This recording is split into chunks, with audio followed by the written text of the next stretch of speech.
Good morning, friends. I welcome all of you on your channel that is Manage Legal channel. Meaning of that is management of legal operations. So do not forget to subscribe or press bell icon button to get further updates in future. आज हम discuss करेंगे एक topic के बारे में जो कि है किससे रिलेटेड, कैविएट से related, right to launch a caveat. आगे बढ़ने से पहले हमें कुछ कंडीशंस मालूम होनी चाहिए। मैं बेसिकली और मेनली टू कंडीशंस के बारे में डिस्कस करूंगा। So starting from the first one, मान लीजिए आपका you are having dispute with some other person in your neighborhood or nearby area, पर वो dispute किससे related होगा? That dispute should be related to civil procedure only, क्योंकि section 148A civil procedure code में ही आता है। मान लीजिए आपका किसी से झगड़ा हो गया, किससे रिलेटेड हो गया? प्रॉपर्टी से रिलेटेड आपका डिस्प्यूट हो गया। अब दोनों में से किसी ने भी सूट फाइल कर दिया, सूट तो फाइल कर दिया। अब सेकंड पार्टी को मालूम ही नहीं है, not aware about the fact that suit is filed against him और हर। अब क्या होगा? उसको जो नेक्स्ट पार्टी है, जो सेकंड पार्टी है, उसके अगेंस्ट अगर एक्स पार्टी ऑर्डर हो गया या कुछ भी प्रोसीडिंग्स इन बिटवीन पहुंच गई, बहुत सारे आगे मतलब बहुत आगे तक कंटिन्यू हो गई, तो प्रॉपर हियरिंग नहीं हुई उस पर्सन की related to that particular that suit, क्योंकि उसको सुना नहीं गया। तो फर्स्ट कंडीशन ये हो गई जहां पर आपको कैविएट लगानी पड़ेगी। सेकंड कंडीशन इज देयर, मान लीजिए आपको ऑर्डर मिल गया आपके अपने फेवर के अंदर। क्या फेवर के अंदर क्या ऑर्डर मिला? कि अब ये प्रॉपर्टी आपको बिलोंग करती है और the position also should be belong to you. So क्या हुआ? अब आप खुश होकर घर पे बैठ गए। अब नेक्स्ट पार्टी को क्या राइट है कि वो अपील कर सकते हैं। अब उन्होंने क्या किया, आपके अपोजिट पार्टी है जो डिफेंडेंट है, उन्होंने वो हाई कोर्ट गए, वहाँ पर एज अ पिटिशनर एक्ट किए और उन्होंने पिटिशन फाइल की और प्रोसीडिंग स्टार्ट हो गई। अब क्या हुआ? आप तो अनअवेयर हो इस फैक्ट के बारे में कि that the proceeding is going on और वो इन बिटवीन और आधी खत्म हो चुकी है जो भी प्रोसीडिंग है। अब उस केस में भी आपको प्रॉपर क्या नहीं मिलेगा? प्रॉपर हियरिंग का चांस नहीं मिला आपको।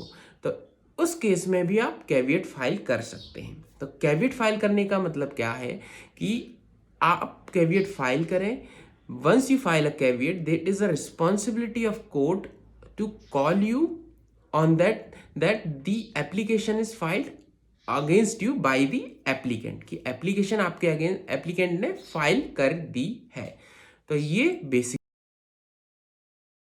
तो अभी हम डिस्कस करते हैं जो भी 5 सबसेक्शन है सेक्शन 148 के अंदर, right to launch a caveat, one by one explain करना और एक शॉर्ट फॉर्म भी बताते जाएंगे उसमें क्या क्या इंक्लूड है। तो where an application is expected to be made or has been made in a suit proceeding instituted और about to be instituted in a court, any person claiming a right to appear before the court on the hearing of such application launch a caveat in respect. तो first point के अंदर हमारे पास कौन से main point आ रहे हैं?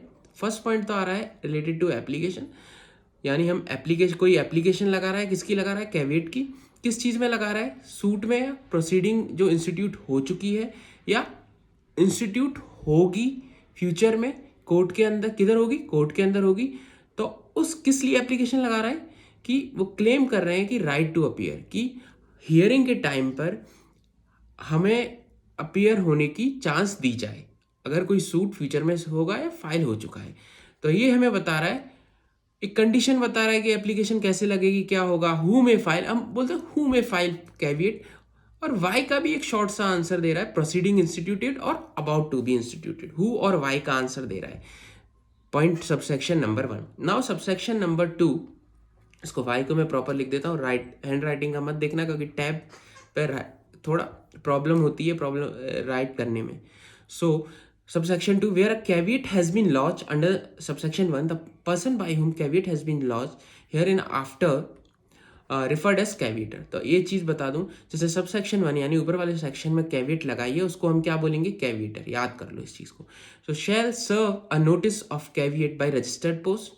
तो क्या करेंगे? वो नोटिस सर्व करेंगे रजिस्टर्ड पोस्ट से। किसको नोटिस रजिस्टर करेंगे? अपोजिट पार्टी को, जिसके अगेंस्ट कैविएट की एप्लीकेशन लगाइए। एक्नॉलेजमेंट ड्यू, मतलब वहां से एक्नॉलेजमेंट आएगी वापस आपको on the person whom application. और रिस्पॉन्सिबिलिटी किसकी है? कैविएटर की है। तो ये हमारा सेकंड पॉइंट बता रहा है ड्यूटीज ऑफ कैविएटर। क्या बता रहा है? Duties of कैविएटर।